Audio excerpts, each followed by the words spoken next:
একজন মহিলা, বিবাহিত মহিলা, যে তার জন্মদিনে একটা দামি শাড়ি গিফট পায়, তারই খুব কাছের একজন মানুষ, বিশ্বস্ত মানুষ তার কাছ থেকেই। কিন্তু সেই শাড়ি উপহার পাওয়ার পরে তার বাড়িতে ঘটে গিয়েছিল ভয়ঙ্কর বিপদ। না বন্ধুরা, একদিন বা দুদিন ধরে সে বিপদ ঘটেনি, ক্রমাগত অনেক দিন ধরেই সে বিপদ ঘটে গেছিল। আর যে বিপদ ঘটেছিল সেটা অবশ্যই ভৌতিক ছিল, যেটা শুনলে বন্ধুরা আপনারা সকলেই শিউরে উঠবেন। নমস্কার শ্রোতা বন্ধুরা, আত্মা ও ঈশ্বর চ্যানেলে আপনাদের সবাইকে স্বাগত। আশা করি আপনারা সকলেই খুব ভালো আছেন, সুস্থ আছেন। আত্মা ও ঈশ্বরকে এতটা ভালোবাসা দেওয়ার জন্য আপনাদেরকে জানাই অসংখ্য ধন্যবাদ। তাহলে চলুন বন্ধুরা, শুরু করা যাক আজকের এই ঘটনাটি। আজকের এই ঘটনা দমদমেই ঘটেছে, একটি ফ্ল্যাটে ঘটেছে। সেই দিদির বয়স ছিল তখন 27 বছর। খুব বেশি দিন কিন্তু ঘটনাটা ঘটেনি, ওই মোটামুটি 2 থেকে 3 বছর ঘটেছে এই ঘটনা সেই ফ্ল্যাটে ঘটেছে। সেই দিন দিদির জন্মদিন ছিল, মোটামুটি সবাইকে নিমন্ত্রণ করা হয়েছিল। দিদি কলকাতারই একটি কোম্পানিতে জব করত, তার হাজবেন্ডও কিন্তু কলকাতার একটা ভালো কোম্পানিতে ভালো পোস্টে জব করত। তাদের 3 বছরের একটি কন্যা সন্তান ছিল। মোটামুটি সচ্ছল পরিবার, কোথাও কিন্তু কোনো সমস্যা নেই। আর সেইভাবেই তারা জন্মদিনটা পালন করে, দিদির জন্মদিন। অনেককেই কিন্তু নিমন্ত্রণ করা হয়েছিল। দিদির অফিসের অনেক কলিগ এসেছিল, দাদার অফিসের অনেক কলিগ এবং তাদের আত্মীয় স্বজন। এই দিদির বাপের বাড়ি থেকেও কেউ এসেছিল, আবার দিদির শ্বশুর বাড়ি থেকেও অনেকে এসেছিল। তাদের বাড়ি কিন্তু দিদির শ্বশুর বাড়ি কিন্তু গ্রামে, আর দিদির বাপের বাড়ি হলো কলকাতাতেই, কিন্তু গাড়িতে যেতে ওই 20-25 মিনিট মতো লেগে যায়। তো মোটামুটি বাপের বাড়ি থেকে শ্বশুর বাড়ি থেকে সবাই এসেছিল, আবার কিছু কাছের বন্ধু বান্ধবও এসেছিল। সেই দিন অনেক গিফট পেয়েছিল, আর তারই মধ্যে একটা শাড়িও পেয়েছিল, এবং ওই শাড়িটা কিন্তু সবার সামনে খুলে দেখিয়েও ছিল। আর এই শাড়িটা দিয়েছিল ওই দিদির অফিসেরই একজন কলিগ, খুব কাছের মানুষ, খুব ভালো একজন মানুষ। এই দিদিকে কিন্তু সেই মেয়েটি দিদি বলে ডাকে। সে অবিবাহিত, বিয়ে করেনি তখনও। তো একটা শাড়ি গিফট করার পরে সবাইকে এরকম খুলে দেখাচ্ছে, দেখো এই শাড়িটা আমি দিয়েছি। আর সবার না খুব পছন্দ হয়েছে।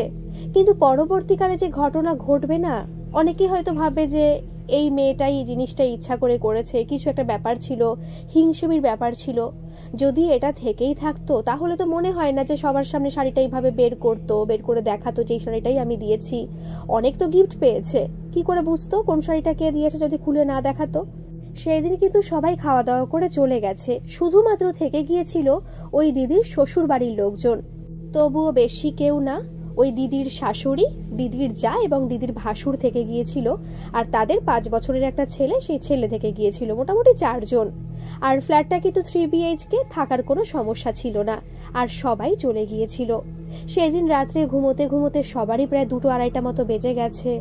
ঘুমিয়েছে, সেদিন রাত্রে কিন্তু কোনো সমস্যা হয়নি। পরের দিনও দাদা অফিসে যায়নি, দিদিও অফিসে যায়নি, কারণ তার শ্বশুরবাড়ির লোকজন রয়েছে, একটু খাওয়া দাওয়া হবে। কিন্তু সেই দিন বিকেল বেলায় সবাই চলে গিয়েছিল। রাত্রেবেলায় তারা দুজনে ঘুমোতে গেছে বাচ্চা মেয়েটিকে নিয়ে। কিন্তু সেই দিন রাত্রেবেলা থেকেই ঘটছে বাড়িতে ভয়ঙ্কর ঘটনা। তারা রাত্রে ঘুমিয়ে আছে, পুরো ঘুমিয়েই পড়েছে। কিন্তু সেই সময় তাদের মনে হলো, দুজনেরই মনে হয়েছে, কারণ একজনের প্রথম মনে হওয়ার সঙ্গে সঙ্গেই সে অন্যজনকে ডাকতে যাবে, তারও ঘুম ভেঙে গেছে, সে উঠে বসেছে। দুজনেই শুনতে পাচ্ছে যে বাইরে থেকে কেউ একজন হেঁটে বেড়াচ্ছে। দুজনেই ওর দিকে তাকালো, ব্যাপারটা কি হচ্ছে কিছুই বুঝতে পারছে না। কিন্তু তারা স্পষ্ট শুনতে পাচ্ছে যে কেউ একজন হাঁটছে। এটা কি করে সম্ভব? দুজনেই সেখান থেকে নামলো, বাইরে আসলো, কিন্তু দেখলো কোথাও কিছু নেই। বাকি 2টো ঘরও দেখছে, কিন্তু বাকি 2টো ঘরেও কোথাও কেউ নেই। আর কারোর থাকার তো কোনো প্রশ্নই নেই, কেউ ঘরে ঢুকতে পারবে না। এদিকে দরজা লক সিস্টেম, সমস্ত কিছুই ঠিক আছে। তাহলে আওয়াজটা হলো কি করে? এইবার যদি মনের ভুল হয় তাহলে তো একজনের হবে, দুজনের তো একসঙ্গে হতে পারে না কোনো মতে।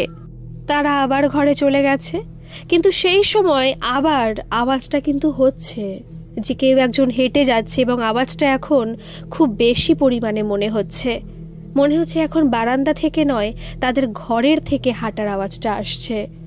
তারা আবার লাইটটা জ্বালালো, কিন্তু দেখলো কোথাও কিছু নেই। এরকম কেন হচ্ছে সত্যি ওরা বুঝতে পারছে না।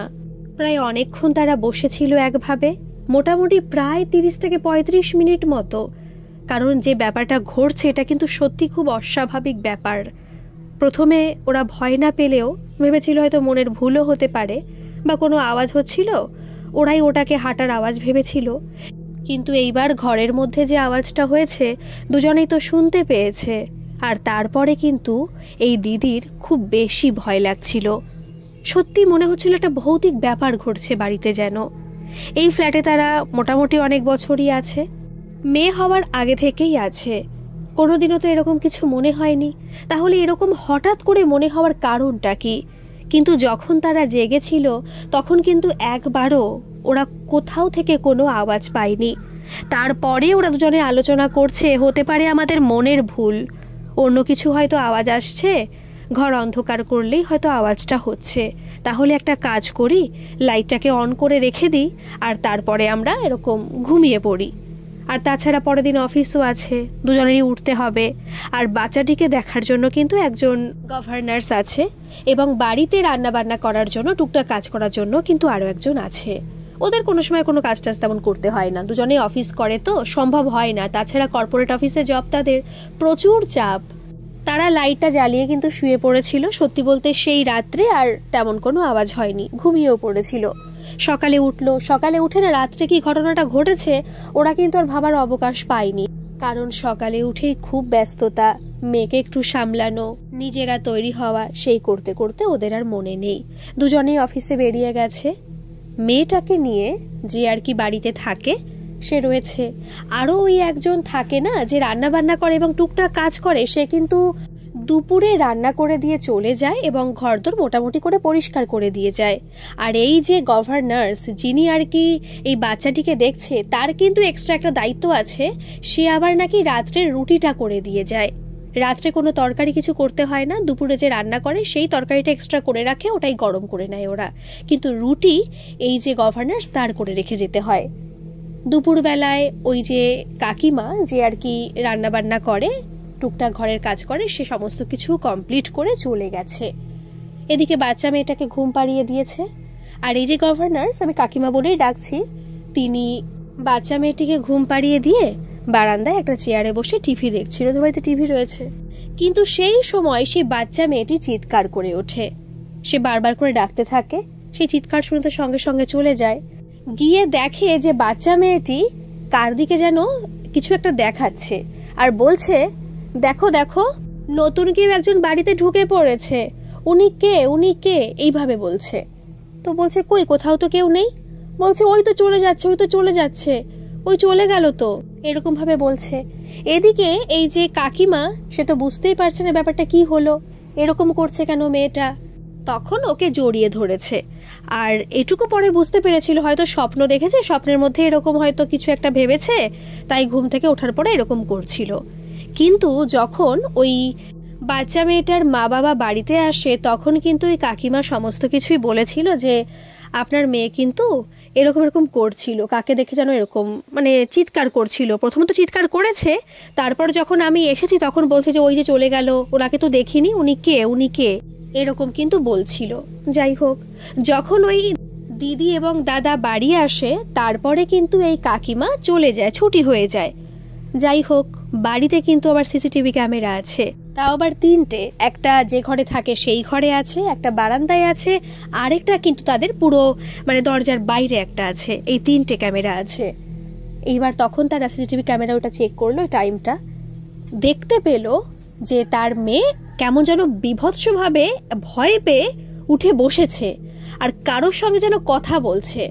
সত্যি দেখা যাচ্ছে যে মেয়েটা ভয় পেয়ে গেছে প্রচণ্ড, তার চোখ বড় বড় হয়ে গেছে, পুরো মনে হচ্ছে সে কাউকে দেখতে পেয়েছে এবং তাকে দেখে মেয়েটা ভয় পাচ্ছে এবং সে অচেনা কেউ।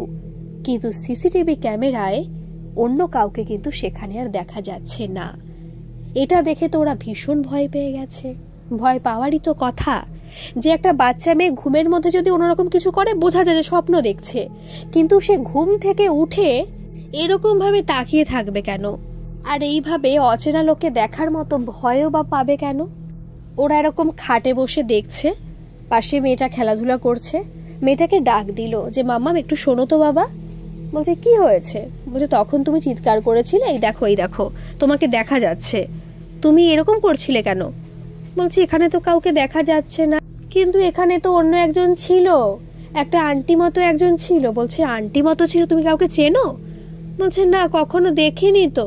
বলছে কার মতো বয়স হবে? বলছে জানি না। এবার 3 বছরের একটা বাচ্চা মেয়ে কী বা বলতে পারে, সে কী বা বুঝবে? যেটুকুও বুঝতে পেরেছে বা বলতে পারছে সেটুকু বলছে, আর তো কিছু গুছিয়ে বলতে পারছে না। ওই বাচ্চা মেয়েটা তখন আবার কিন্তু খেলায় মগ্ন হয়ে গেছে। এরা স্বামী স্ত্রী তখন খুব চিন্তায় পড়ে গেছে যে ব্যাপারটা কি হচ্ছে, কাকে দেখেছিল তখন, কাকে দেখে ওরকম করছিল। সেই দিন রাত্রেবেলায় তারা আবার একসাথে ঘুমিয়েছে, কিন্তু আজকেও আবার সেম ওরকম আওয়াজ হচ্ছে। ওরা আবার উঠে গেছিল, কিন্তু কোথাও কিছু দেখতে পায়নি। আবার এসে ঘুমিয়ে পড়েছে। কিন্তু সেই সময় এই যে দিদি ঘুমিয়েছিল, দিদির পা ধরে যেন কেউ একটুখানি টান মারার চেষ্টা করছে, এবং সেটা ব্যথা কিন্তু লাগছে না, কিন্তু মনে হচ্ছে যে তাকে পা ধরে টেনে নামানোর চেষ্টা করছে। কিন্তু পায়ে যে হাত দিয়ে টেনে নামানোর চেষ্টা করছে, তার হাতের স্পর্শ ছিল খুবই ঠান্ডা, খুব শীতল। দিদি কিন্তু বুঝতে পারছিল যে তার সাথে এরকম হচ্ছে, কিন্তু সে ঘুমের মধ্যে থেকে কোনো মতে উঠতে পারছে না। মনে হচ্ছে আবার স্বপ্নের মধ্যে হচ্ছে, কিন্তু অনুভব করতে পারছে। সে চেষ্টা করছে তার স্বামীকে ডাকার, কিন্তু পারছে না। ওই যে বলে না বোবায় ধরে একটা ব্যাপার, ওরকম হয়ে গেছে। ভীষণ কষ্ট হচ্ছে তার। এদিকে মুখের থেকে কোনো আওয়াজ বের হচ্ছে না। কিন্তু তার স্বামী হয়তো সেই সময় এমনি উঠে গেছিল। তখন দেখছে তার পাশে শুয়ে থাকা তার স্ত্রী কেমন যেন একটু করছে। তাকে যেই ছুঁয়ে দিয়েছে, ডাকার তো প্রশ্নই আসেনি, যেই ছুঁয়ে দিয়েছে ডাকতে যাবে, সেই সময় সে দিদি একেবারে জেগে উঠেছে, চোখটা খুলে ফেলেছে আর ধরপড় করে পুরো বসে পড়েছে। এত ভয় পাচ্ছে দিদি, কিছু বলতেই পারছে না। তারপর ধাতস্থ হওয়ার পরে সেই দিদি তখন বলল, জানো তো আমার এরকম এরকম মনে হচ্ছিল, এটা কেন হচ্ছে সত্যি বুঝতে পারছি না। এদিকে ওরা তো কলকাতায় থাকে, গ্রামে কিন্তু ওরা মাসে মাসেও আসে না, ওই 2-3 মাস অন্তর অন্তর যদি একটু আসে বা ওরা একটু আসলো, এরকমই হয়। সুযোগ পায় না, চাকরি বাকরি করে তো সে সময়টা ওদের হয়ই না যে গ্রামে এসে ঘুরে যাবে। তখন ওরা ভাবছে যে এখান থেকে ওরা কোথায় যাবে, ওরা থাকতেই পারছে না সেই ফ্ল্যাটে। এটা তো আগে কখনো হয়নি। তারপরে দেখুন, যতই ওরা আধুনিক হোক না কেন, এই যে পরপর 2-3 দিন ধরে এরকম হচ্ছে, ওদের মনে কিন্তু ভয় চলে এসেছে। ওরা এখন বিশ্বাস করতে শুরু করেছে যে কোনো ভৌতিক কিছু বাড়িতে ঘটছে না তো। আবার নিজের মনকেই বোঝাচ্ছে, না না এটা হবে কেন, এটা তো হওয়ার কথা নয়। তাহলে এই যে জিনিসগুলো ঘটছে, এর ব্যাখ্যা তারা কিভাবে দেবে? তারপরে কিন্তু টুকটাক এই ঘটনা ঘটেছে, কিন্তু সেটা খুব ভয়ানক নয়, এরকম হালকা হালকা জিনিসগুলো ঘটেছে। সেদিন ছিল শনিবার। দিদি এবং দাদার অফিস কিন্তু শনি রবিবার ছুটি থাকে। ওরা শনি রবিবার দিন অনেক জায়গায় ঘুরতে যায়। বাচ্চাটাকে কয়েক মাস পরে প্লে স্কুলে ভর্তি করবে ভেবেছে, কিন্তু এখন সে বাড়িতেই আছে, সামনে ভর্তি করবে ভেবেছিল। তো ওরা শনি রবিবার না বেসিক্যালি একটু ঘুরতে যায়, কলকাতার বিভিন্ন জায়গায় ঘুরতে যায়, অনেক সময় একটু শপিং করতে যায় বা রেস্টুরেন্টে খেতে যায়, এরকমই করে।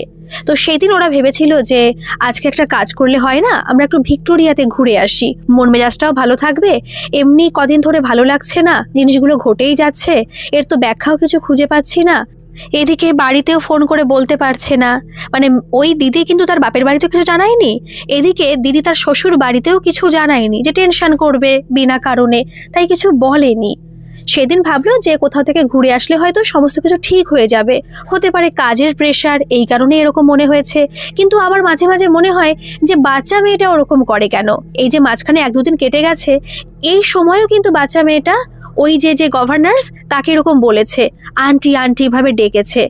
ওই কাকিমাও নাকি ভীষণ ভয় পেয়েছে, কিন্তু কাউকে দেখতে পারেনি বলে কিছুই তেমন বুঝতে পারিনি। কিন্তু যখন দাদা দিদি বাড়িতে এসেছে, তখন কিন্তু বলেছে যে এরকম না আন্টি আন্টি বলে ডাকে, এবার কাকে ডাকে আমি কিন্তু কিছু বুঝতে পারি না।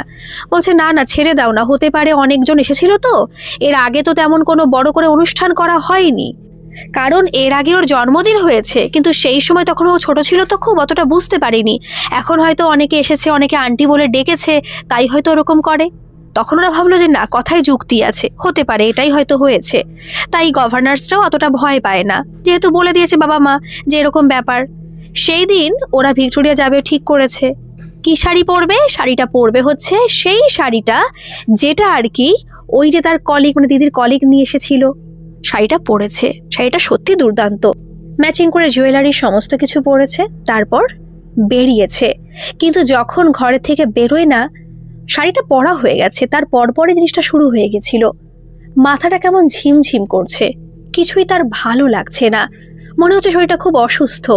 একবার সে ভাবলো তার স্বামীকে সে বলবে যে এখন না বেরোবো না, আমার না একটু ভালো লাগছে না, কিন্তু ওই যে সবাইকে বলেছে যাবে, সবাই রেডিও হয়ে গেছে, এই মুহূর্তে যদি এখনো বলে তাহলে এত খারাপ ভাবতে পারে। আর তেমন যে খুব খারাপ লাগছে তাও নয়, শুধু মাথাটা একটু ঝিমঝিম করছে। আর মনে হলো শাড়িটা পরে যেন তার ওজন অনেকটা বেড়ে গেছে। এমনি কিন্তু সে খুব স্লিম ফিগারের, কিন্তু এই শাড়িটা মনে হচ্ছে প্রায় অনেক কেজি ওজন, যেটা একদমই নয়, কারণ শাড়িটা কিন্তু খুব লাইট ওয়েটের।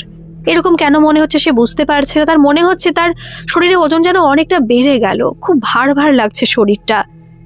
তবুও সে বেরোলো, ওই যে বলতে পারছে না যে বেরোবো না। যখন তারা গাড়িতে করে যায় তখন কিন্তু দিদি কোনোভাবে হাসতে পারছে না, কারণ দাদা তো কথা বলছে তার সাথে, বাচ্চা মেয়েটাও কথা বলছে মাকে যে মা এটা কি ওটা কি, কিছুই বলতে ইচ্ছা করছে না। মনে হচ্ছে থেকে থেকে তার মাথাটা ঘুরে যাচ্ছে।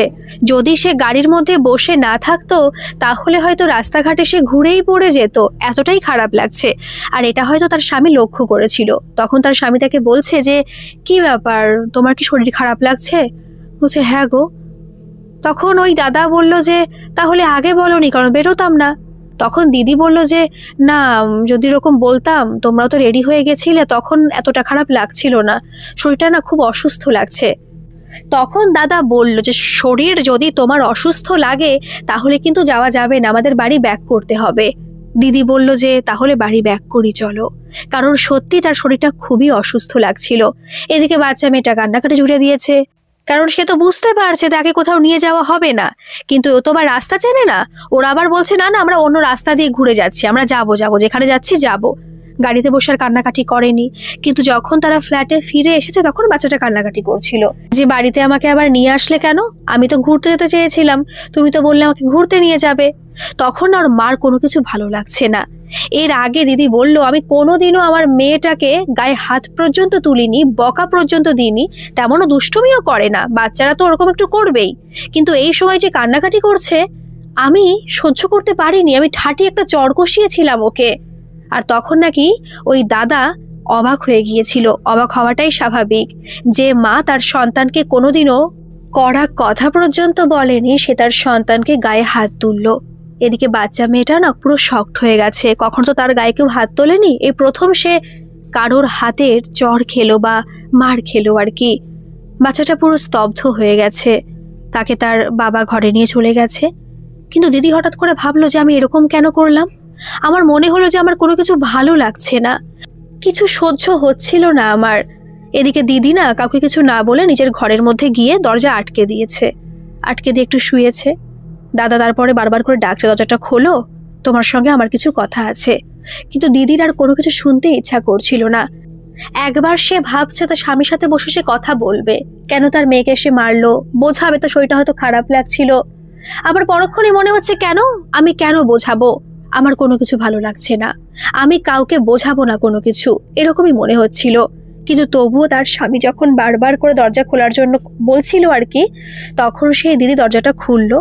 খোলার পরে তখন দাদা কিন্তু বকাবকি করেনি কিছু, ঠান্ডা মাথায় বলছে মানছি তোমার শরীরটা খুব অসুস্থ, মেয়েটা তো কান্নাকাটি করবেই, কারণ ও তো জানে যে ঘুরতে যাচ্ছি, ঘুরতে না গিয়ে বাড়িতে চলে এসেছি, ওর জন্য হয়তো ওর খারাপ লাগছিল, কিন্তু তুমি ওর গায়ে কেন হাত তুললে, মেয়েটা যে খারাপ হয়ে যাবে এই কারণে। তখন দিদি না হাউ হাউ করে কেঁদে ফেলেছে আর বলছে যে বিশ্বাস করো আমি জানি না আমি কেন করলাম, আমার খুব রাগ হচ্ছিল, এমন না যে শরীর খারাপের জন্য, শুধুমাত্র মনে হচ্ছিল যে আমার কিছুই ভালো লাগছে না, এই বাচ্চা মেয়েটিকে আমার মেরে দিতে হবে। বলছে বাচ্চা মেয়েটিকে মেরে দিতে হবে মানে, তুমি এরকম ভাবছিলে কেন, সে তো তোমার মেয়ে। তখন দিদি একটা কথা বলল, যেই কথা শুনে দাদা পুরো অবাক হয়ে গেছে।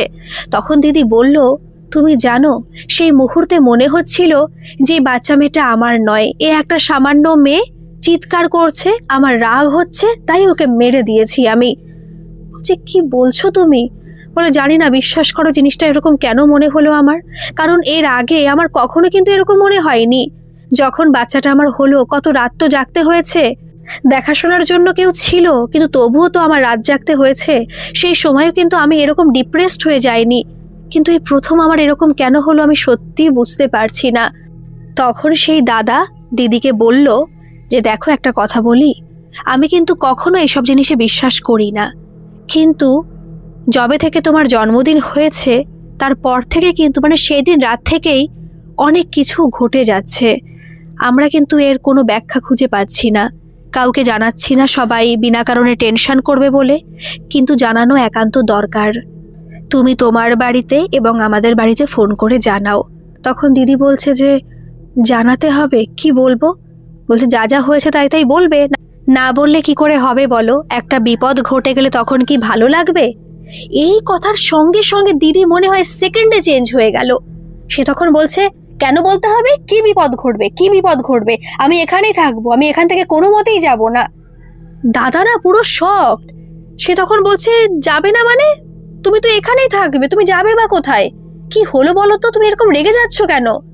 তখন দিদি বলছে না না, কই রেগে যাচ্ছি, হ্যাঁ বাড়িতে বলতে হবে তো, অবশ্যই বলতে হবে। দাদা না ভাবছে যে কি ব্যাপার, কি হচ্ছে বাড়িতে এইসব। দিদি কিন্তু তখনও শাড়িটা খোলেনি, শাড়িটা পরাই ছিল। সেই মুহূর্তেই বাচ্চা মেয়েটা হাঁটতে হাঁটতে আবার চলে এসেছে, ওই ঘরে চলে এসেছে। ও অন্য ঘরে ছিল, টয়েস নিয়ে খেলছিল আর কি। মাকে এসে বলছে যে মা মা কি হয়েছে তোমার মা, তুমি আমাকে মেরেছো কেন মা, এরকম এসে বলছে। এই সামান্য কথা শুনে দিদি আবার রেগে গেছে। সে তখন বলছে যে এখান থেকে সরে যা, সরে যা বলছি, তোকে আমার সহ্যই হচ্ছে না, সরে যা এখান থেকে। কথাটা বলার পরেই বাচ্চা মেয়েটিকে পুরো ঠেলে দিল। মেয়েটা পড়ে গেল, কান্নাকাটি করলো। করা তো কথাও তো লেগেছে। দাদা না আর সহ্য করতে পারেনি, দাদা সপাটে একটা দিদির গালে চড় কষিয়ে দিয়েছে। কারণ রাগটা তো হওয়া স্বাভাবিক, এরকম একটা বাচ্চা মেয়েকে এভাবে কেউ ফেলে দেয়? আর কি বা করেছে, কিছুই তো করেনি। কিন্তু যখন দিদির গালে দাদা চড় মেরেছে তখন তো দিদি আরো রেগে গেছে। চোখ টোক সে মনে হচ্ছে বেরিয়ে আসবে, লাল টকটকে হয়ে গেছে তার চোখ, ভয়ঙ্কর। সে তখন রেগে দাদার গলাটা পুরো টিপে দিয়েছে। দাদা কিছুই করতে পারছিল না, শ্বাস প্রশ্বাস কিছুই নিতে পারছিল না। দাদার গায়ে যেন শক্তি নেই, দিদির সঙ্গে সে পারছে না। দিদিকে ঠেলছে কিন্তু কোনো মতে সে যাচ্ছে না। মনে হচ্ছে তার গায়ে যা শক্তি, সে শক্তির সঙ্গে সে কোনো মতেই পারবে না। দাদা হয়তো সেদিন মারাই যেত, কিন্তু সেই মুহূর্তে দাদার ভগবানের নাম মনে পড়েছিল। হঠাৎ করে সে মনে মনে ভগবানকে স্মরণ করে ফেলেছে। আর যখন সে ভগবানকে স্মরণ করেছে সেই সময় যেন সে হাতটাকে ছাড়িয়ে দিয়ে ওই জায়গায় অজ্ঞান হয়ে পড়ে গেল। দিদির কথা বলছি। দাদা বুঝে গেল বাড়িতে কিছু অস্বাভাবিক ঘটে গেছে, এটা সত্যি ভৌতিকই কাণ্ড। দাদা ভীষণ ভয় পাচ্ছে। দিদিকে ওই অবস্থায় শুয়ে রেখে দরজা দিয়ে দিয়েছে ঘরের। সঙ্গে সঙ্গে আর লেট করেনি, ফোন করে দিয়েছে তার শ্বশুর বাড়িতে, তার নিজের বাড়িতে। তারা সবাই শুনে তো পুরো হতবাক। তারা বলছে এটা তো ভুতুরেই কাণ্ড, কিন্তু এটা হলো কি করে? এই যুগে এসে এটা তো হওয়ার কথা নয়। ওকে কোথাও গিয়েছিল কোনো খারাপ জায়গায় বা কোনো শ্মশানে বা অন্য কোথাও? বলছে না, কোথাও তো যায়নি, ও তো বাড়ি থেকে তেমন বেরোই না, শুধু অফিসে যায়, সেখান থেকে চলে আসে। এরকম কি করে হলো আমি তো কিছুই বুঝতে পারছি না। তারপরে সমস্ত ঘটনাই বলেছে যেরকম আওয়াজ পেত এই ব্যাপার, আর আজকেই তার সাথে এরকম হচ্ছে। বাকি কদিন আওয়াজটা সবই হয়েছে, কিছু অনুভবও করেছে, কিন্তু দিদির এরকম হয়নি কখনো, এই প্রথম হচ্ছে। কিন্তু যখন দাদা ফোনে কথা বলছিল তার শ্বশুর বাড়ির সাথে, তখন দিদি মনে হয় আবার জ্ঞান ফিরে পেয়েছিল। দাদা দেখেছিল যে সমস্ত কিছু ঠিক আছে কিনা, দেখেছিল না পালস সমস্ত কিছু ঠিক আছে, হয়তো জ্ঞানটা হারিয়ে গেছে শুধু। তারপরে যে কাউকে কিছু বলবে বা দিদির কাছে থাকবে পারছিল না, ভয় পাচ্ছিল। কারণ গলাটা যেভাবে চেপে ধরেছিল, সেই মুহূর্তে যদি দাদা ভগবানকে না স্মরণ করতো তাহলে হয়তো সেইখানেই সে মারা যেত। তাই দিদি ওখানে সঙ্গে সঙ্গে পড়ে যাওয়ার ফলে একবার জাস্ট দেখেছিল ঠিক আছে কিনা, যখন দেখলো না সমস্ত কিছু ঠিক আছে, তখন বাচ্চা মেয়েটিকে নিয়ে দাদা বাইরে বেরিয়ে এসেছিল। কিন্তু এখন যখন ফোনে কথা বলছে, দিদির হয়তো জ্ঞান ফিরে এসেছে আর সে দরজায় ধাক্কাচ্ছে। আর এখন যে আওয়াজটা হচ্ছে সেই আওয়াজটা দিদির নয়, এই স্বরটা অন্য কারো। আর যে কথাগুলো তার মুখে থেকে বেরোচ্ছে না, সেই কথাগুলো দিদির নয়। সে বলছে যে আমাকে ছেড়ে দাও, আমাকে এখান থেকে বেরোতে দাও, আমি তোমার সঙ্গে সংসার করব, আমার তোমাকে খুব ভালো লেগেছে, আমার সংসার করার তো ইচ্ছা ছিল বলো, কিন্তু আমি তো পারলাম না, আমার তো বিয়ে হলো না জীবনে কখনো, কিন্তু আমি তোমার সাথে সংসার করব, আমি এখান থেকে কোনো মতেই যাব না, দরজা খোলো বলছি, তুমি আমার কাছে আসো। তখন দাদা ভাবছে, সংসার, বিয়ে করেনি কখনো, এগুলো কি বলছে সে? এ তো তার স্ত্রী কোনো মতে হতে পারে না, কারণ সে বিবাহিতা। আর এখন যে কথা বলছে তার ভয়েস তো সম্পূর্ণ অন্যরকম। উপরন্তু সে বলছে সে কখনো বিয়ে করেনি, তাকে কেউ বিয়েই করেনি, সে তার সাথে নাকি সংসার করতে চায়। কতটা আজব ব্যাপার ভাবুন। দাদা তখন তার শ্বশুরবাড়ির যার সাথে কথা বলছিল তাকে বলল সমস্ত ঘটনা, যে এখন সে এই ধরনের কথা বলছে। তারা বলছে যে আমরা এক্ষুনি নিয়ে আসছি। তার আগে অবশ্য দাদা তার বাড়িতে ফোন করেছিল, তার মা জানিয়েছিল যে কোনো চিন্তা করিস না, আমাদের যেতে হয়তো একটু লেট হবে, কিন্তু সাথে করে আমরা কাউকে নিয়ে আসছি, এখানে চেনা জানা একজন আছে, তিনি এইসব ব্যাপারে খুব ভালো জানেন, বোঝেন এবং সেটাকে সমাধানও করতে পারেন, তুই একদমই চিন্তা করিস না, ওকে বাইরে বেরোতে দিস না, ও ঘরের মধ্যেই থাক, ও ঘরের মধ্যে যা খুশি করুক, কিন্তু ওকে কিছু করিস না, দরজা খোলার দরকারই নেই। তার 1-1.5 ঘন্টার মধ্যেই দিদির বাপের বাড়ি থেকে লোকজন চলে এসেছিল এবং তার শ্বশুর বাড়ি থেকে লোকজনও চলে এসেছিল। দিদির শাশুড়ি মা, দিদির যা চলে এসেছিল, বাচ্চা ছেলেটাকে হয়তো অন্য কারোর কাছে রেখে এসেছিল। দিদির ভাসুর আর আসতে পারেনি, কারণ সে তখন অফিসে গিয়েছিল, সে সরকারি চাকরি করে এবং শনিবার তার অফিস থাকে, কিছু করার ছিল না, সে আসতে পারেনি। এবং এই দুজনের সাথে বয়স্ক করে একজন মানুষ এসেছিলেন, তিনি কিন্তু এইসব বিষয়ে ভীষণ দক্ষ ছিলেন। তিনি আসার পরে ঘরে পাড়া দিয়ে তিনি বলে দিয়েছিলেন যে এই বাড়িতে আত্মার বসবাস, এই বাড়িতে আত্মা রয়েছে। দিদি কিন্তু মোটামুটি সকাল থেকে, মানে যখন আর কি ব্যাক করে তারা এসেছে তারপর থেকে কিন্তু সমানে কথা বলে যাচ্ছিল, উল্টোপাল্টা কথাও বলছিল। তারপরে হয়তো একটু কষ্ট হয়ে গিয়েছিল, বিশ্রাম নিচ্ছিল বা হয়তো শুয়েছিল। এর মাঝখানে যখন দিদির বাপের বাড়ি থেকে লোকজন এসছে তখন কিন্তু কোনো আওয়াজ পাওয়া যায়নি। আর সেই সময় দিদির বাবা দরজাটা খুলেছিল, হালকা করে দরজাটা খুললো, কিন্তু দেখলো ঘরের একটা কোণার দিকে হাঁটু মুড়ে বসে, মাথাটা নিচের দিকে রাখা, এইভাবে বসে রয়েছে, শাড়ি পরা রয়েছে কিন্তু চুলগুলো পুরো ছাড়া, আর দেখে মনে হচ্ছে তাকে খুবই বিধ্বস্ত। কিন্তু যখন দরজা খোলার আওয়াজ সে পেয়েছে সেই মুহূর্তে সে যেন তীরের বেগে দরজার সামনে চলে এসেছিল। দিদির বাবা আবার দরজাটা টেনে দিয়েছিল, টেনে দিয়ে বাইরে এসে বলছে, এই বিভৎস চেহারা আমি আমার মেয়ের কখনো দেখিনি, আমি জাস্ট 1 সেকেন্ডের জন্য দেখলাম, কিন্তু দেখে মনে হলো যে এই মেয়ে আমার মেয়ে নয়। মুখে চোখে পুরো আঁচড়ের দাগ, এটা কি করে হলো? বলছে মনে হয় ও নিজে থেকে এরকম করেছে, নিজেকে আঁচড়েছে ও, কারণ আমি শুনতে পাচ্ছিলাম যেরকম চিৎকার করছিল, হতেও পারে এরকম করেছে ও। বলছে কি ভয়ানক অবস্থা, এটা কিভাবে সম্ভব?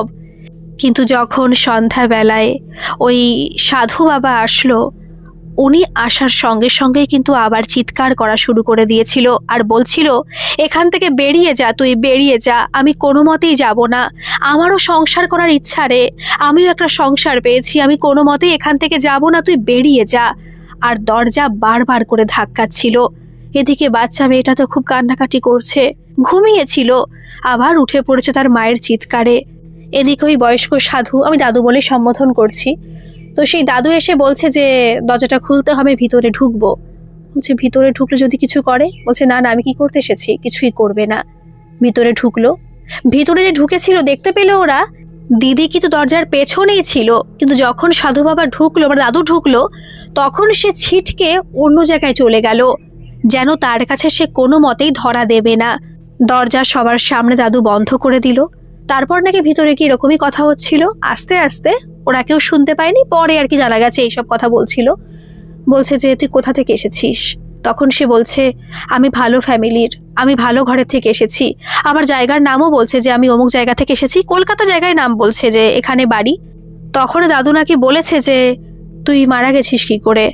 তখন ওই দিদি বলল যে আমি বিষ খেয়েছিলাম। বলছে বিষ খেয়েছিলি কেন? বলছে আমার তো বিয়ে হলো না, বিয়ে ভেঙে দিয়েছিল। বলছে ভালোবাসার বিয়ে? তখন ওই মেয়েটি, মানে দিদি আর কি বলছে যে না, ভালোবাসার বিয়ে না, দেখে শুনে বিয়ে, কিন্তু ভালোবেসে ফেলেছিলাম, পরে ওরা বিয়ে করলো না, কারণ ছেলের নাকি অন্য কোথাও ভালোবাসা ছিল, সমস্ত কিছু ঠিক হয়েছিল, আমি অনেক স্বপ্ন দেখেছিলাম, কিন্তু ওরা বিয়ে ভেঙে দিল কেন? হয়তো আমাকে দেখতে ভালো ছিল না এই কারণে। আমি দেখতে ভালো না, আমি মোটা, আমার গায়ের রং কালো, সেই কারণে হয়তো বিয়ে ভেঙে দিয়েছিল। আমার অন্য কোথাও আর বিয়ে হতো না, তাই আমি বিষ খেয়ে ফেলেছিলাম। আমার জন্য আমার বোনের অনেক সমস্যা হতো, আমার জন্য বাবা মার অনেক সমস্যা হতো, এই কারণে আমি মারা গিয়েছিলাম। তখন দাদু বলছে যে তুই যখন মারাই গেলি তখন তুই এখানে আসলি কি করে? বলছে আমি তো এখানে আসিনি, আমাকে তো নিয়ে আসা হয়েছে, আমাকে এখানে নিয়ে আসা হয়েছে। আমি এখানে সত্যি তো আসতে চাইনি, কিন্তু এখানে আসার পরে সমস্ত কিছু দেখে আমার এই সংসারটার প্রতি লোভ চলে এসেছে।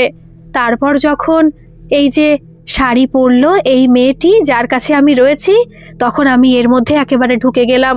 আমাকে সরাবে না এখান থেকে, আমি এখানে থাকতে চাই। আমি আর কারোর কোনো ক্ষতি করব না, আমি ওই বাচ্চা মেয়েটিরও কোনো ক্ষতি করব না। আমি ভুল করে ফেলেছি, প্রথম তো এরকম হচ্ছে, আমি বুঝতে পারিনি। আমি এরকম আর করবো না, আমাকে থাকতে দাও না। তখন ওই দাদু না আর কোনো কথা বলেনি, মানে আর কিছু আর কি জিজ্ঞেস করেনি। তখন শুধু বলছে যে তুই ঠিক আছে চুপ করে থাক, কোনো কিন্তু আওয়াজ করবি না, আমি আসছি। তারপর দাদু বাইরে বেরিয়ে এসে বলল, এই যে শাড়িটা পরে রয়েছে ও, এই শাড়িটা কে দিয়েছিল? বলছে শাড়িটা কে দিয়েছিল কেন বলুন তো? বলছে না না, যা জিজ্ঞেস করছি তার উত্তর দিন। তখন দাদা বলছে এই শাড়ি তো ওর এক কলিগ দিয়েছিল, আর বাকি যে দিদির যা এসছে না ওনারও মনে ছিল, কারণ শাড়িটা সত্যি খুব সুন্দর, আগেও বলেছি। তখন সেও বলছে হ্যাঁ মনে পড়েছে, একটা বোন এসেছিল, ওই তো শাড়িটা দিয়েছে আর কি। তাকে ফোন লাগাও, তাকে বলো এখানে আসতে। বলছে এই রাত্রেবেলায় আসতে বলবো? বলে হ্যাঁ আসতে হবে, বই কি, তার আসতেই হবে, না হলে অনেক কিছু ঘটে যেতে পারে, তাকে আসতে বলো। তাকে ফোন করা হলো যে দেখো এরকম এরকম শরীরটা খুব অসুস্থ, একবার একটু আসবে। অন্য কিছু আর বলেনি, শুধু বলেছে শরীরটা খুবই অসুস্থ। আর সে শুনে বলছে না অবশ্যই আমি আসছি, শরীর অসুস্থ মানে আমাকে তো বলনি যে এরকম শরীর অসুস্থ দাদা। আর তাছাড়া আমি দেখেছি দিদি এরকম অফিসে কদিন একটু অন্যরকম থাকতো, অন্যমনস্ক থাকতো, কিছু তো বলেনি, আমি এক্ষুনি আসছি। সে কিন্তু সঙ্গে সঙ্গে চলে এসেছে, মানে একবারও বলেনি যে কি কারণে আসবো বা আসবো না, এই রাত্রে আসবো কি করে, কারণ অনেকটা রাত হয়ে গেছিল এইসব করতে করতে, 9টা সাড়ে 9টা বেজে গিয়েছিল। আর একটা মেয়েকে 9টা সাড়ে 9টার সময় আসতে বলা যায় না, যতই কলকাতা শহর হোক না কেন। কিন্তু সে তৎক্ষণাৎই চলে এসেছিল, নিজের গাড়ি ছিল তো, সে গাড়িতে করে চলে এসেছিল। আসার পরে বলছে যে কি হয়েছে, কোথায় দিদি, কোথায়? বলছে দিদি ওই ঘরের মধ্যে আছে, আটকানো আছে। কিন্তু যখন ওই যে কলিগ মানে দিদির কলিগ ঢুকেছে, তখন হয়তো সে বুঝে গেছে যে কেউ একজন তার আপন এসেছে। এদিকে কিন্তু দাদু তাকে বারণ করে এসেছিল যে তুই কিন্তু কোনো কথা বলবি না। সে হয়তো আর থাকতে পারেনি, দরজা তো এমনি অলরেডি বন্ধ করে দিয়েছিল ওই ঘরের। সে তখন মানে দরজার কাছে এসে বলছে বুনি এসেছিস, বুনি, বুনি আমি তোর দিদি, বুনি আমি তোর দিদি। সাধু বাবা আমি কিন্তু কোনো কিছু করছি না, আমি কিন্তু ভালোভাবেই বলছি, আমার বুনি এসেছে, আমার বুনি এসেছে। তখন সেই দাদু বলছে তোকে বলেছি না চুপ করে বসে থাকতে, চুপ করে বস, কোনো কথা বলিস না। বলছে গলার আওয়াজটা না আমার খুব চেনা চেনা লাগছে, এরকম কেন মনে হলো? তখন না ওই দিদি, মানে আমি কলিগকেও দিদি বলছি, ওই দিদি না একটু অন্যরকম হয়ে গেছে, হয়তো কোনো চেনা গলার স্বর শুনতে পেয়েছে, যেটা একেবারেই সে মেনে নিতে পারেনি যে এটা হতে পারে কখনো। বলছে হ্যাঁ তুমি ঠিকই ভেবেছ, তুমি যার গলার স্বর ভেবেছ সেই রয়েছে। সেই রয়েছে মানে আমার দিদি, আমার দিদি কোথা থেকে আসবে? দিদি তো আমার মারা গেছে, বেশি দিন হয়নি, এই মাত্র 6 মাস মতো হয়েছে। আর এই কথা তো এই দিদি জানতো, মানে এই যে দিদি আর কিরকম সমস্যা হচ্ছে, আমার দিদি তো বেঁচে নেই, তাহলে দিদি আসবে কোথা থেকে? তখন বলছে যে তোমার দিদি কিন্তু এই ব্যাপার, তোমার দিদি এখন এই মেয়েটির মধ্যে রয়েছে। বলছে কিভাবে সম্ভব সেটা? বলছে হ্যাঁ সম্ভব, সবই সম্ভব। তুমি যে শাড়িটা গিফট করেছিলে শাড়িটি কার? বলছে শাড়ি কিন্তু কারণ না, এই শাড়িটা আমি দিদিকে কিনে দিয়েছিলাম, বলেছিলাম শাড়িটা তুই পরিস, কিন্তু সে আর পরতে পারেনি। শাড়িটা দিদির খুব পছন্দের ছিল, শাড়িটা দেখে সেও খুব কেঁদেও ফেলেছিল, কারণ শাড়িটার দাম না অনেক বেশি। দিদি বলেছিল যে আমাকে এত ভালো শাড়ি দিয়েছিস, শাড়িটা আমি অবশ্যই বিয়ের পরে পরবো। দিদি গায়ে ধরেছিল অবশ্য, কিন্তু পরেনি কখনো। আর এই শাড়িটা কিন্তু বিশ্বাস করে যে পুরনো বলে নয়, এটা পুরনো শাড়ি নয়, নতুন শাড়ি, অনেকটা দামি শাড়ি। আর আমার খুব ইচ্ছা ছিল যে এই দিদিকে আমি দিদি বলে ডাকি। সত্যি বলতে দিদি না খুব ভালো মানুষ, আমার তো দিদি নেই, এই দিদি কিন্তু জানে যে আমার দিদি মারা গেছে। তারপর থেকে এই দিদিকেই আমি নিজের দিদির মতো ভালোবাসতাম, দিদির মতোই ভাবতাম। তাই ভেবেছিলাম কি যে শাড়িটা আমার প্রিয় দিদিকে আমি কিনে দিয়েছিলাম, সেই শাড়িটা এখনকার আমার প্রিয় দিদিকে আমি দেব। কিন্তু এরকম ঘটনা ঘটবে একটা সামান্য শাড়ির জন্য, আমি সেটা সত্যি ভাবতে পারছি না, এটা কি করে সম্ভব? বলছে বুঝতে পারছি এখানে তোমার কোনো দোষ নেই, কিন্তু দেখো ওই শাড়ির প্রতি হয়তো তার অনেকটা ভালোবাসা ছিল, স্মৃতি ছিল।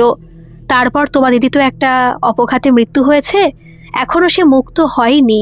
ঠিক মতো কোনো কাজ কি করেছিলে? বলছে হ্যাঁ, কাজ তো করা হয়েছিল, একজন তো এসেছিল, আর এই অপঘাতে মারা গেলে 3 দিনে কাজ করতে হয়, সেটাও করা হয়েছিল, সমস্ত কিছু করা হয়েছে। বলছে না, সমস্ত কিছু হয়তো করা হয়নি, যা করার দরকার সেটা করা হয়নি। যদি করা হতো তাহলে তোমার দিদি এইভাবে কোনো মতে থেকে যেতে পারতো না। তোমার দিদি এখনো পর্যন্ত মুক্ত হয়নি, সে হয়তো শুনতে পেরেছে। তুমি কি শাড়ি দেওয়ার কথা কাউকে বলেছিলে? বলছে হ্যাঁ বলেছিলাম তো, আমার মাকে বলেছিলাম যে এই শাড়িটা আমি দিদিকে দেব। মাও খুশি হয়েছিল যে এত দামি শাড়ি বাড়িতে ফেলে রাখবি, ঠিক আছে তুই যাকে ভালোবাসিস তাকে তুই শাড়িটা দে। আমি সেইভাবেই নিয়ে এসেছিলাম, কিন্তু এরকম কাণ্ড ঘটে যাবে আমি সত্যি বুঝতে পারিনি। বলছে শাড়ির মধ্যেও আত্মা জড়িয়েছিল। তারপরে এই আত্মা এই বাড়িতে আসে, ঘোরাফেরা করে, কোনো হয়তো দেহ পাচ্ছিল না, কিছু করতে পারছিল না, এই সংসার দেখে হয়তো সে ভালোবেসে ফেলেছিল, অনেক ব্যাপার হয়ে গেছে।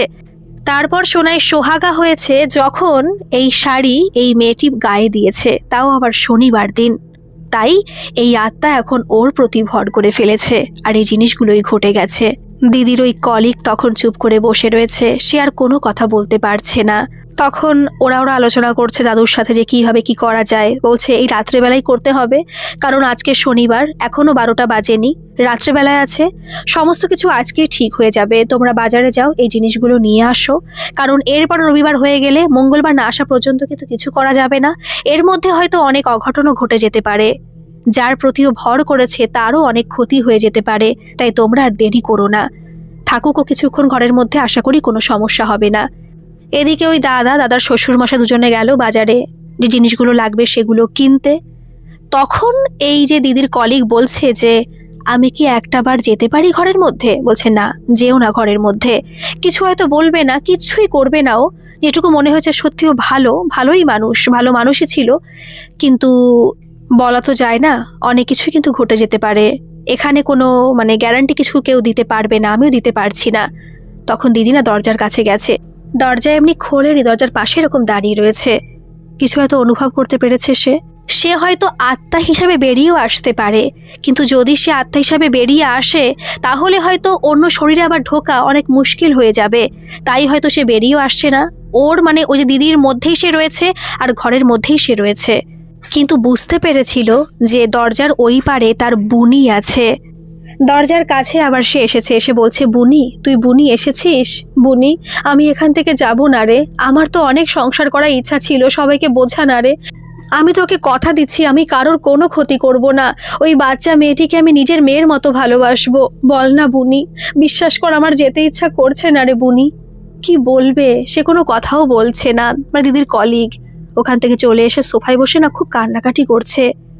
কষ্ট পাওয়াই হয়তো স্বাভাবিক, এরকম হয়তো ঘটবে সে কখনো কল্পনাতেও ভাবেনি, আর এগুলো সে কোনোদিনও বিশ্বাসই করেনি। এই সময় এসে এগুলো কেউ বিশ্বাস করতে পারে? কিন্তু সে নিজের চোখে দেখতে পারছে, নিজের কানে শুনতে পারছে। কিভাবে অবিশ্বাস করবে, কিভাবে ভাববে যে এর মধ্যে কোনো যুক্তি নেই, কিচ্ছু নেই। তার কিছুক্ষণ পরে চলে এসেছিল, আসার পরে বলছে তোমরা বাইরেই থাকো, কিছু করতে হবে না, কোনো সমস্যা হবে না, আমি ঘরের মধ্যে যাচ্ছি, কিছু তো করার নেই, কাজটা আমার আজকেই সম্পন্ন করতে হবে। অনেক চেঁচামেচি হবে, অনেক কান্নাকাটি হবে, তোমরা কিন্তু বিব্রত হবে না, চুপ করে বসে থাকবে। আর সত্যিই তাই, ঘরের মধ্যে কিন্তু অনেক আওয়াজ হচ্ছিল। যখন সাধু বাবা ঢুকলো, দাদু ঢুকলো, তখন কিন্তু নাকি ওই যে দিদি যার মধ্যে সে আত্মা বসবাস করছে, সে নাকি তার পায়ে পড়ে গিয়েছিল। বলছে আমাকে এখান থেকে পাঠিও না, আমি এখান থেকে কোনো মতেই যাব না। মাঝে মাঝে আবার রেগেও যাচ্ছে, আবার সে ভাবছে না রাগ দেখালে যদি সত্যি সাধু বাবা আমাকে কিছু বলে, যদি আমার প্রতি অত্যাচার করে, আমাকে যদি এখান থেকে সরিয়ে নেয়, আবার বলছে আমাকে ক্ষমা করে দাও, আমি রাগ করতে চাই না, কিন্তু দেখো আমাকে এভাবে সরিয়ে দিও না। কিভাবে যে কাকুতি মিনতি করছিল, সেটা যে শুনেছে তারা ছাড়া কেউ হয়তো বিশ্বাস করতে পারবে না। কিন্তু যতই সে কষ্ট পাক, যতই সে এরকম বলুক না কেন যে আমাকে এখান থেকে সরিয়েও না, এটা কি সম্ভব? কখনো সম্ভব? তখন সে তার কাজ শুরু করে দিল। আর সেই সময় যে কি কান্নাকাটি হচ্ছিল, প্রচণ্ড কাঁদছিল সে, তার কষ্ট হচ্ছিল, মাঝে মাঝে নাকি সে নিজেকে আঁচড়ও দিচ্ছিল, রাগও হচ্ছিল তার যে এবার তার কথা কেউ শুনবে না, তাকে সত্যি হয়তো এই দেহ থেকে বেরিয়ে যেতে হবে। তখন সে দিদিকে ডাক দিয়েছিল এখন সে বসে চলে এসছে, আর কিছু করবে না। অনেকটা সময় পর চলে এসেছে বসে, চুপ করে বসে রয়েছে। দিদিকে দিদি মানে ওই দিদির কলিগকে ডাক দিয়েছে। তখন দাদু বলছে যে একটা কথা বলি, তুমি কি চাও তোমার দিদি মুক্ত হয়ে যাক? বলছে হ্যাঁ আমি অবশ্যই চাই। তখন দাদু বলল ঠিক আছে, তাহলে তোমার এখানে বসতে হবে, কারণ তুমি তো এর রক্তের সম্পর্কের কেউ, আপন কেউ। তোমার কিন্তু এই যজ্ঞের মধ্যে সামিল হতে হবে, এইখানে তোমার থাকতে হবে। বলছে হ্যাঁ আমি থাকতে রাজি আছি। তখন দিদি ওরকম বসলো, ওখানে মন্ত্র পড়া হলো, দিদিও মন্ত্র পড়লো, অনেক কিছু হলো। অনেকটা সময় লেগেছিল, কিন্তু 12টা বাজতে বেশি সময় ছিল না, কিন্তু 12টার আগেই কমপ্লিট হয়ে গিয়েছিল। সমস্ত কিছু কমপ্লিট হওয়ার পরে দিদি সেখানে নাকি অজ্ঞান হয়ে পড়ে গিয়েছিল। তারপর এই যে দিদির কলিগ, সেও উঠে বাইরে চলে এসেছিল। আর এর মাঝখানে একটা কাজ করেছিল, ওই যে মানে ঘরের থেকে বাইরে পর্যন্ত একটা ছাই দিয়েছিল। বলছে এর মধ্যে তোমরা কেউ আসবে না, দেখবে যে ও চলে গেছে, এটা তোমার প্রমাণ পেয়ে যাবে। সত্যি সেই প্রমাণটা পাওয়া গিয়েছিল, মানে একটা ছাপের মতো, কারোর পায়ের ছাপের মতো, তাও উল্টো ছাপ। সেই উল্টো ছাপ দিয়ে দিয়ে কেউ যেন সেই ঘরের থেকে বাইরে পুরো চলে গেছে। তারপরে ছাইটা নিয়ে তারা ফেলে দিয়েছে। ওই দিদিরও জ্ঞান ফিরে এসেছিল, পুরো স্বাভাবিক ছিল, তার কিছু মনে নেই যে এরকম নাকি ঘটনা ঘটেছিল বা কিছু, কিন্তু শরীরটা তার ভীষণ দুর্বল। আর সেই সময় মনে হলো বাড়িটা যেন একেবারে পুরো ঠান্ডা হয়ে গেছে, যেরকম ভারটা ছিল বাড়িটাতে পুরো হালকা হয়ে গেছে। দিদির যে কলিগ এসেছিল সে কিন্তু সেই রাত্রে আর যায়নি, তাকে বাড়িতে রেখে দিয়েছিল। সবাই ছিল বাড়িতে, কেউ যায়নি, দিদির বাপের বাড়ির লোকজনও যায়নি। পরের দিন সকাল হলে সমস্ত কিছু খুলে বলা হয় যে এই ব্যাপার, এই হয়েছিল। দিদি মনেই করতে পারছে না যে এরকম হয়েছিল বা কিছু একটা। এটুকু মনে আছে যে ওরকম হচ্ছিল, বাড়িতে আওয়াজ হচ্ছিল, সে তার পায়ে এরকম ঠান্ডা হাতে স্পর্শ পেয়েছিল, এগুলো সব মনে আছে। কিন্তু তারপরে মানে শাড়ি পরার পরে যে ঘটনা ঘটেছিল এইসব কিছু তার আর মনে নেই। তখন দিদি নিজে থেকেই বলছে আস্তে আস্তে, কারণ সত্যি সে খুব দুর্বল। বলছে হ্যাঁ আমার মনে আছে যে ওর দিদি এরকম মারা গিয়েছিল, এই ব্যাপার। তখন তো আমি ওকে সামলেছিলাম, আমি ওর বাড়িতেও একবার গেছি। সেদিন সবাই বিকেলের দিকে চলে গিয়েছিল, দিদির শাশুড়ি মা থেকে গিয়েছিল। সে বলছে যে আমি থাকছি এখানে কদিন, অসুবিধা কিছু নেই। তারপর দিদি সুস্থ হয়ে গিয়েছিল, কিন্তু টাইম লেগেছিল। তারপর আর কখনো কোনো সমস্যা হয়নি। তো এই ছিল বন্ধুরা আজকের ঘটনাটা কেমন লাগলো অবশ্যই কিন্তু কমেন্টে জানাবেন। আর এরকম ঘটনা যদি আপনাদের সাথেও ঘটে থাকে বা আপনাদের পরিচিতদের সাথেও ঘটে থাকে, তাহলে অবশ্যই কিন্তু আমাকে মেল করে পাঠাতে পারেন। আমার মেল আইডি ডেসক্রিপশন বক্সে দেওয়া আছে, আপনারা সেখানে গিয়ে আমাকে মেল করতে পারেন। ধন্যবাদ, ভালো থাকবেন, সুস্থ থাকবেন। আবারও আসবো এরকম কোনো ঘটনা নিয়ে।